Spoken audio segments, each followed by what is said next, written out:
2011 ఉమ్మడి రాష్ట్రంలో గ్రూప్ 1 పరీక్షలు నిర్వహిస్తే 2023 వరకు దాదాపుగా 12 సంవత్సరాలు గ్రూప్ 1 పరీక్షలు నిర్వహించలేదంటే, తెలంగాణ రాష్ట్రంలో 10 సంవత్సరాలు పరీక్ష నిర్వహించలేదంటే ఇంత బాధ్యత రహితమైన ప్రభుత్వం ఎక్కడైనా ఉంటుందా? వ్యక్తులు ఎవరైనా ఉంటారా? వాళ్ళ ఉద్యమకారులని నేను అడుగుతున్నా. ఏ ఉద్యమం?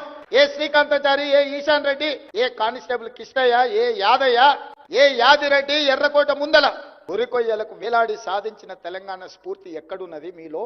శ్రీకాంతాచారిని మీరు మర్చిపోయి ఉండొచ్చు, కానిస్టేబుల్ కిష్టయ్యని మీరు మర్చిపోయి ఉండొచ్చు, ఈశాన్ రెడ్డి, వేణుగోపాల్ రెడ్డిని మీరు మర్చిపోయి ఉండొచ్చు.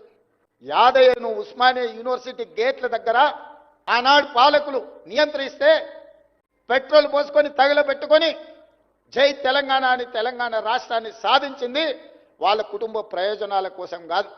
లక్షలాది నిరుద్యోగ యువకులు తెలంగాణ రాష్ట్ర సాధనలో వాళ్ళు బాగుపడతారని వాళ్ళు త్యాగాలు చేసింది.